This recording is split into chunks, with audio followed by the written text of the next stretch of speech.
নমস্কার, কেমন আছেন সকলে? আপনাদের আশীর্বাদে আমি খুব ভালো আছি এবং আশা রাখছি আপনারাও সবাই খুব ভালো আছেন। আজ আমি ছোট বেগুন দিয়ে কাতলা মাছের একটি রেসিপি করে দেখাবো, যেটা আমি আমার মায়ের কাছ থেকে শিখেছিলাম। রেসিপিটি বানানোর জন্য আমি ফ্রেশ কিছুটা কাতলা মাছ এবং বেগুন নিয়ে আমি ভালো করে কেটে বেছে পরিষ্কার করে ধুয়ে নিয়েছি। এবার আমি ওভেনে প্যানটা বসিয়ে গরম হতে দিলাম। এরই মাঝে আমি মাছের গায়ে নুন এবং হলুদটা ভালো করে মাখিয়ে নেব।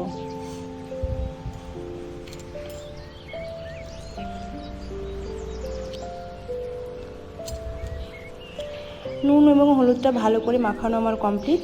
কড়াইটাও গরম হয়ে গেছে। এবার আমি কড়াইতে পরিমাণ মতো তেল দিয়ে তেলটা গরম হওয়ার পরে খুব সাবধানে আমি মাছের টুকরোগুলো এক এক করে তেলের মধ্যে দিয়ে দেবো।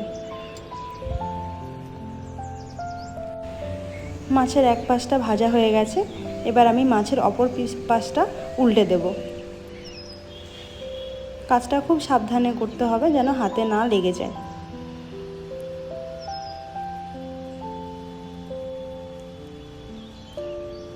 মাছটা উল্টে পাল্টে খুব ভালো করে ভেজে নেওয়ার পরে আমি মাছটা তুলে নেব।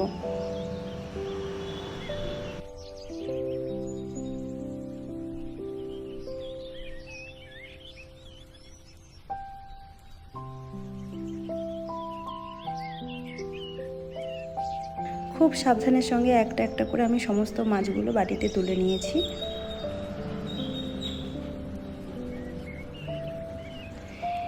এবার আমি যেই থালায় মাছটা নুন হলুদ মেখেছিলাম সেই থালাতেই বেগুনটাও একটু নুন হলুদ দিয়ে মেখে আমি বেগুনটাও হালকাভাবে একটু ভেজে নেব।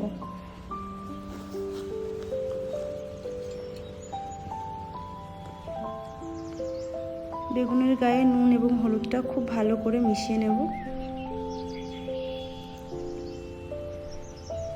মেশানোর পরে এবার আমি আস্তে আস্তে করে তেলের মধ্যে বেগুনটাও দিয়ে দেব খুব সাবধানে।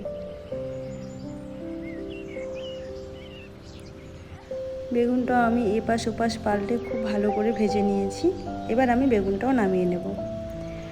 বেগুন আর মাছটা ভেজে নেওয়ার পরেও কড়াইতে খানিকটা তেল ছিল। আমি আরও 1 চামচ মতো তেল অ্যাড করে তাতে বেশ খানিকটা গোটা জিরা ফোড়ন দিয়ে ফোড়নটা ভাজা ভাজা হয়ে যাওয়ার পরে আমি এতে কিছুটা পেঁয়াজ কুচি অ্যাড করব।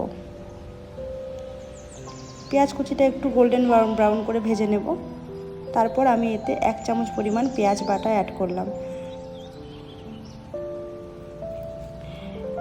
ভাজা পেঁয়াজের সাথে বাটা পেঁয়াজটা খুব ভালো করে ভেজে নিয়ে এবার আমি এটাতে 1 চামচ রসুন এবং 1 চামচ আদা কুচি অ্যাড করলাম।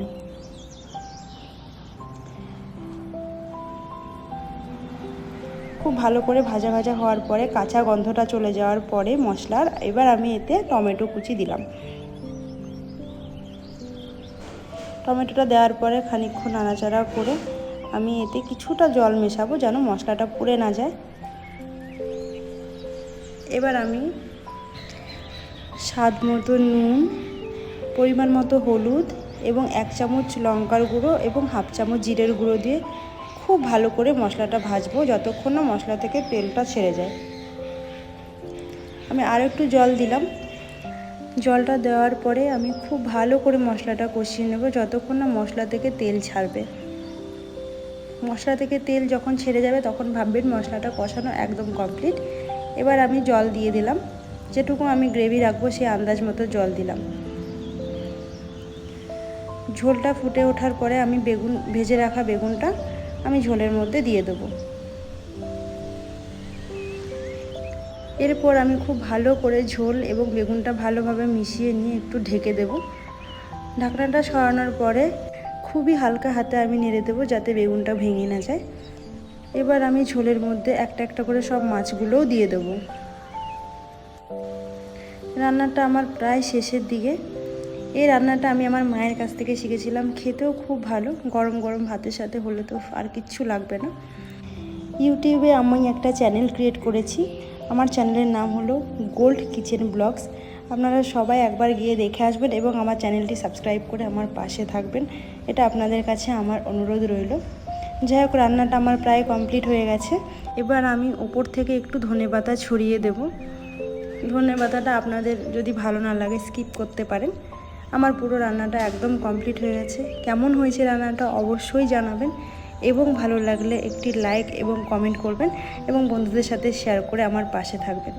দেখা হচ্ছে নতুন একটি রেসিপির সাথে। ততক্ষণ সবাই খুব ভালো থাকবেন, সুস্থ থাকবেন এবং সাবধানে থাকবেন।